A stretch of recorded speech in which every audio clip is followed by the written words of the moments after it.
humans despite bad will stooges of God.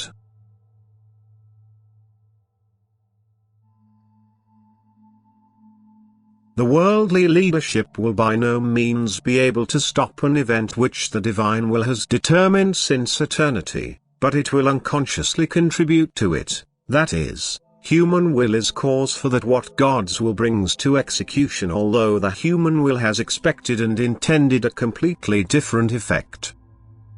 Humans plan something God opposing, and God lets it happen, steers however the effect so to speak to the good, so far as that the human soul can gain advantage from it. If it does not adjust itself, obviously God opposing. Earthly, however, man must also bear the consequences of God opposing actions and thoughts, so that he recognizes how a wrong will has an effect, and he strives to change this wrong will. But what God has ultimately decided, the will of men no longer stops. And even worldly power must recognize its powerlessness in the face of an event which takes place without human intervention and testifies to a power that governs everything. Worldly power can therefore unhindered, but it cannot avert or revert or stop anything, if God's plan is different. And the plan of God strives for a revolution, which is spiritually significant, but will also make itself earthly noticeable. Because only by a shaking of the thinking by earthly tribulation and misery a spiritual change of humans is to be obtained. And that is why God takes the wrong thinking as the occasion for an event which comes to an outbreak in nature. Destructions and annihilations, which human will cause, bring the forces of nature to the release, with which mankind does not expect. Human will plans a work of destruction of horrible extent, and divine will lets it come to fruition on an unimaginable scale by commanding the spirits of nature to rebel against the human will to destroy, which are now active with such force that the earth shakes and countless people lose their lives. And human will is not able to put a stop to it. Human intervention is unsuccessful, and the earthly powerful one recognizes his powerlessness towards the Creator of heaven and earth. But he does not recognize him, he rebels against the power that is stronger than him, and thus he puts himself completely under the control of Satan, to whom he is already in bondage. And Satan now uses him for an open fight against God.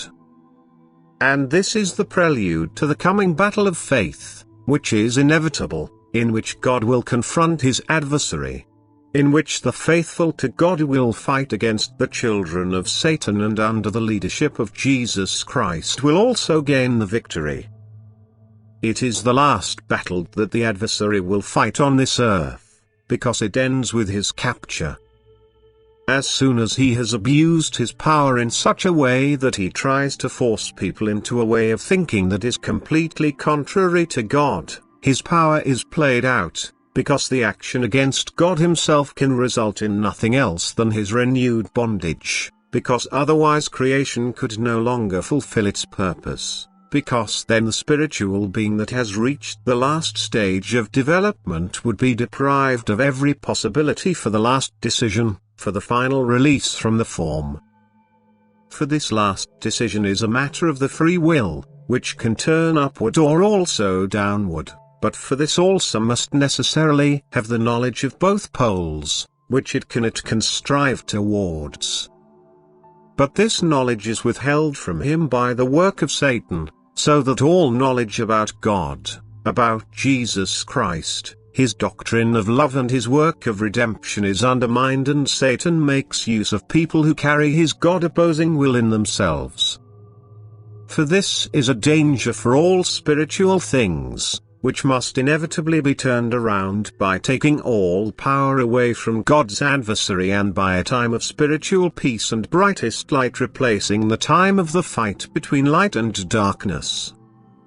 For the power of God is greater, and his will rules heaven and earth. And whether the people on earth also believe themselves powerful, because they do not a higher power, They will always be only the henchmen of the highest power with their measures and decrees, indeed working in the opposite will but still being used for the work which God Himself has intended since eternity.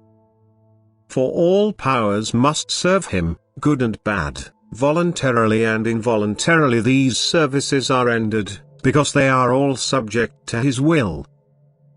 And therefore also the world events will go their course according to divine will, although the human will is completely directed against God and carries out works, which are works of Satan.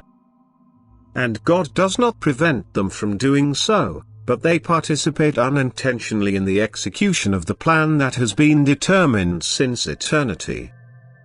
They themselves hasten the judgment which will befall them, which means an end for this earth and all people living on it as well as for every creature, except for the small group of God-faithful fighters whom the Lord Himself will bring home before the end. Amen.